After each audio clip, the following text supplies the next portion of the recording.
Have you ever noticed how most arguments end the same way they begin? Two people trying to prove they're right, clashing with arguments like swords, but walking away from the fight feeling emptier than when they entered. Deep down, no one really changes their mind. And as much as we like to believe we're defending the truth, often we're just trying to protect our own ego, as if admitting a mistake meant losing a part of ourselves. But what if this need to argue, to convince the other at any cost, isn't a sign of strength, but a symptom of weakness? Nietzsche saw this impulse to convince as a disguise, a mechanism of those who lack the inner strength to simply live their own truth. To him, over-explaining was a sign that something was disconnected from instinct, from the real power of life. It's not that he despised reason, but the idolatry of reason, the compulsion to justify everything all the time.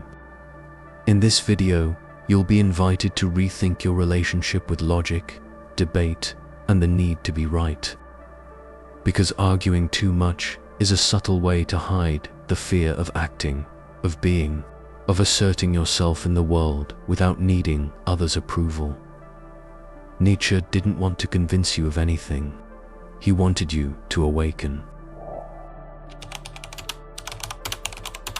We live in an era where arguing has become a sport. Social media, WhatsApp groups, bar conversations, everything feels like an arena where victory is measured by who has the last word. But behind this almost compulsive habit of debating, there's something deeper, an insecurity disguised as intelligence. When someone truly feels solid inside, they don't need to prove it all the time. And that's where the key to Nietzsche's critique lies. We argue because, often, we can't bear uncertainty. The argument becomes armor to cover internal fears. Fear of being wrong, of not being enough, of losing ground. It's as if we're telling the world, see how rational I am, how right I am, when, inside, we just want to be validated. And the worst part, most of these arguments don't change anything. They don't lead to real transformation. They just reinforce walls. Just look at the digital environment. Their arguments are thrown like arrows, but they rarely hit the mark. People don't listen to understand. They listen to respond. It's a theater where everyone performs for their own internal audience.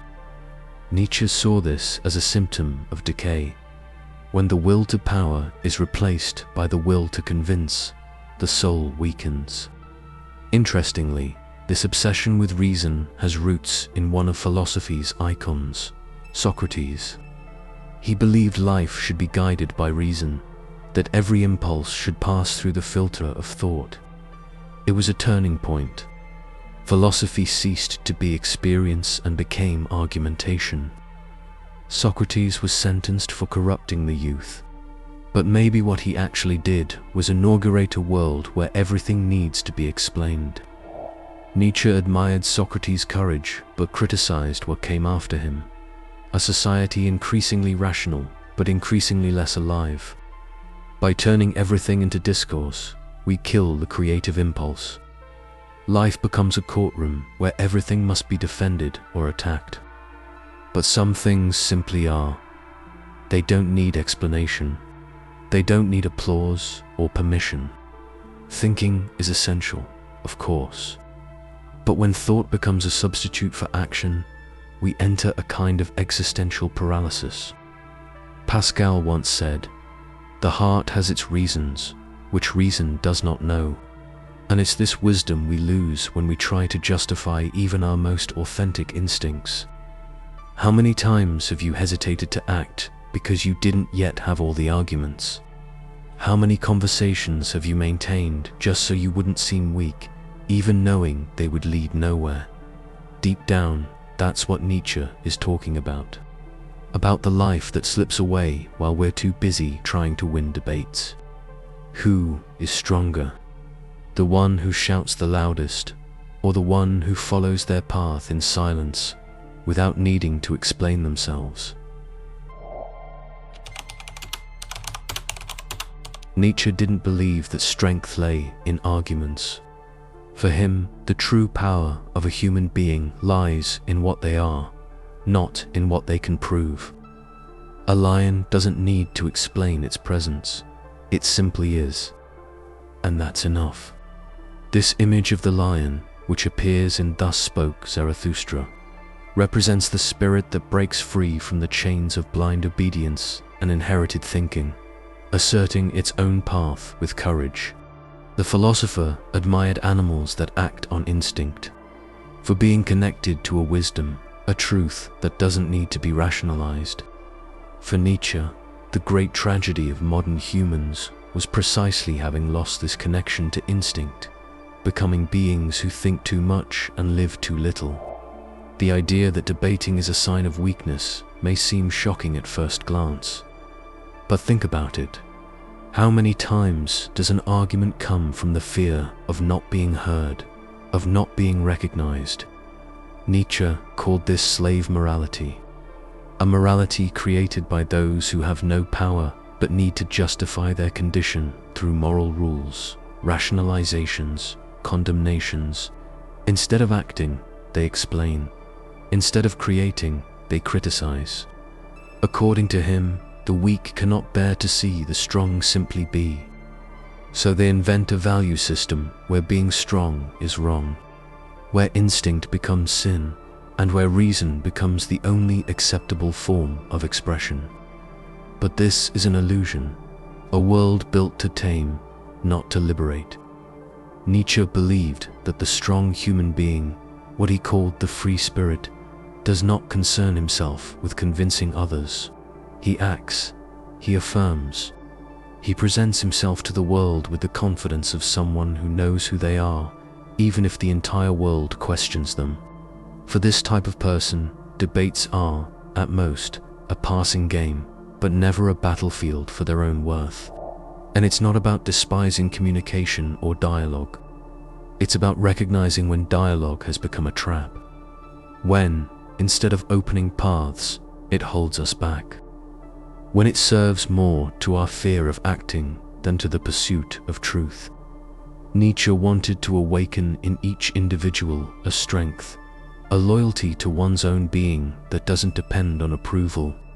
This strength is rare, because it requires a brutal confrontation with one's own insecurities. But it is also liberating, because once conquered, it dissolves the need to convince, to prove, to explain all the time.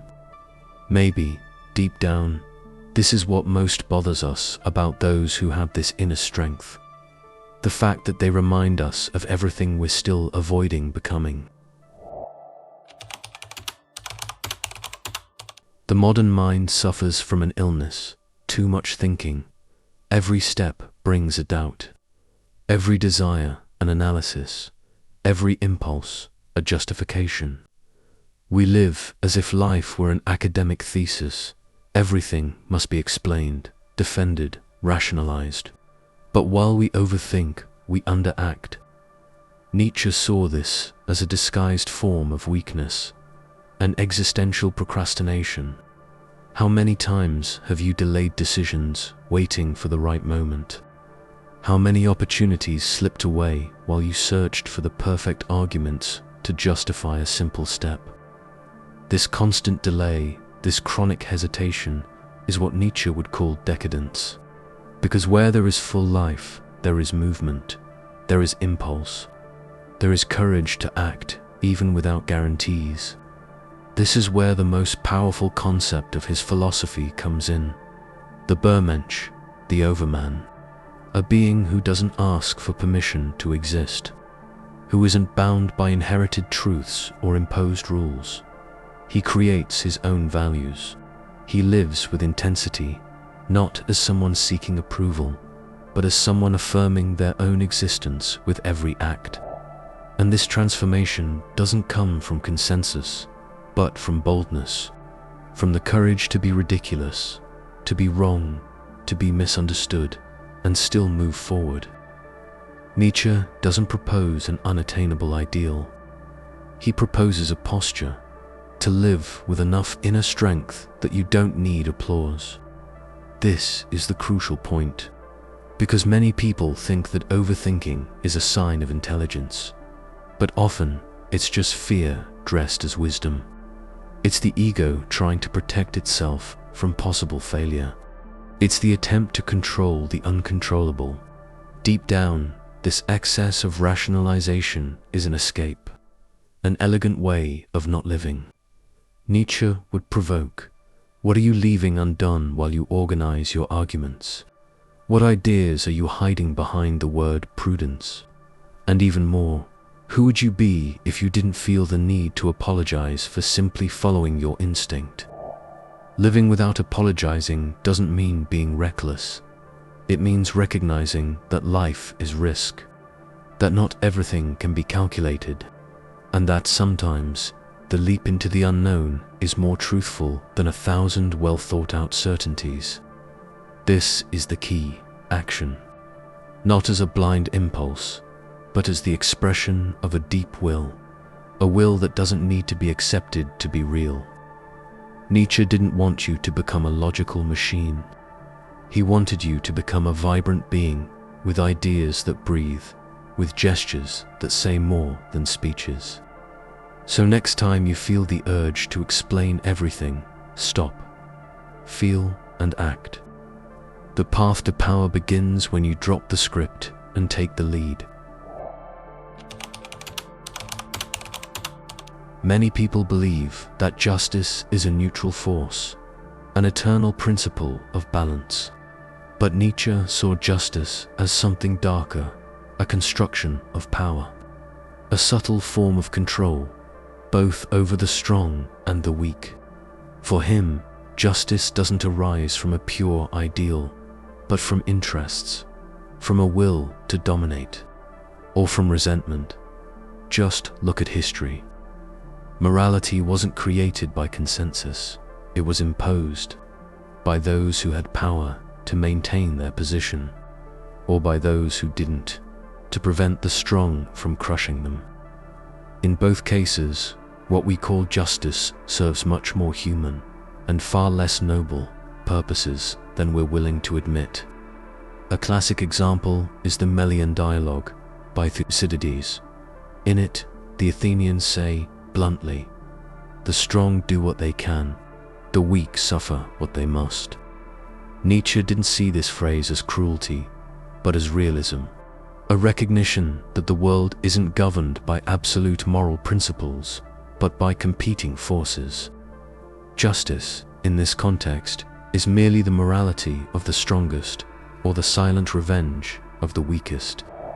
That's why he despised traditional Christian morality, not out of pure anti-clericalism, but because he saw it as an attempt to castrate the most vital instincts of the human being.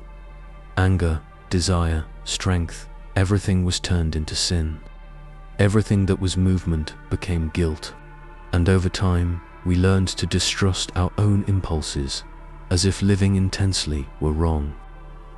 Nietzsche said that modern humans live suffocated by inherited values that no longer serve life. We follow norms we didn't choose, obey codes we don't understand, feel guilt for desires that are part of our nature. This creates an internal tension, a conflict between who we are and who we think we should be. The result is a shrunken existence, where action becomes dangerous, where any step outside the line is punished, even if only internally. Spontaneity disappears. Authenticity is sacrificed in the name of social acceptance. And justice, far from liberating, ends up imprisoning. Nietzsche wanted to break free from this. He didn't preach a life without values, but a life with one's own values, created from direct experience, not blind obedience. He believed that only those who break with imposed morality can create something new, and that takes courage, because it's easier to follow rules than to become responsible for them. That's why the critique of justice and morality isn't an invitation to chaos, it's an invitation to authenticity. to rebuilding life from the inside out, not the outside in. And that starts when we stop living as if we're always accountable to an invisible law, and begin to live as those who answer only to their own awakened conscience. Nietzsche didn't write to comfort. He wrote to awaken. And the awakening he proposes isn't comfortable. It's the kind of truth that burns before it enlightens. He believed that each human being carries within a unique compass, a direction that cannot be taught by anyone, but must be discovered and followed with radical honesty. Society, however, pushes us in the opposite direction. From an early age, we learn to follow rules, adapt our behavior, mask our emotions. We become experts at pleasing, at fitting into molds, at rationalizing everything so we don't have to confront anything. But this comes at a cost, the loss of self. Nietzsche's proposal is simple and brutal at the same time. Live according to your own center. This means questioning the values you inherited. It means doubting even your most intimate certainties, because many of them, in truth, were placed in you out of fear, guilt, or social convenience. He didn't say that reason is useless, but that it should serve life, not the other way around. When we use reason as a tool, it helps us understand, communicate, build. But when we turn it into a judge, it becomes a prison. And life, which should be an expression, turns into a justification. Authenticity, for Nietzsche, is not a vague concept. It's a daily practice. It's the act of listening more to instinct than to expectation. It's talking less about what you believe and living more of what you are. It's turning silence into presence, actions into expressions of truth, and it doesn't need to be loud. Often, it's the opposite, discreet yet powerful. In the end, constantly arguing is a symptom of disconnection.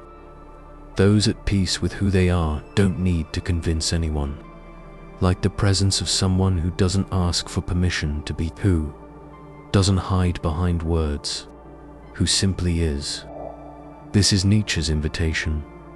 Stop living as if you were constantly being watched, evaluated, judged. True liberation begins when you understand that you owe the world nothing except the courage to be what you are. Because, deep down, the greatest argument you can offer is your existence lived with intensity, freedom, and truth. The greatest freedom one can achieve isn't convincing the world, but freeing oneself from the need to convince it. Because every time we feel the urge to over-explain, perhaps we are denying an essential part of who we are. The impulse to argue can mask insecurity. Morality can act as a brake on vitality, and reason, when idolized, can paralyze. But there is another path, quieter, deeper, more authentic. The path of those who act to express, of those who don't need to win an argument to live in peace. Nietzsche's proposal is practical, and you can start now. How? Set aside a few minutes of silence each day to truly listen to yourself. Notice when you feel the urge to justify your choices, and question whether it comes from your strength or from your fear. Write down the moments when you stayed silent out of fear of being wrong, or when you argued just out of pride. There lies the beginning of your liberation. Because in the end, true power doesn't lie in the one who speaks the loudest. It lies in the one who acts with truth. If you enjoyed this content and want to understand more about life's questions, subscribe to the channel and share this video with someone who is also among the awakened.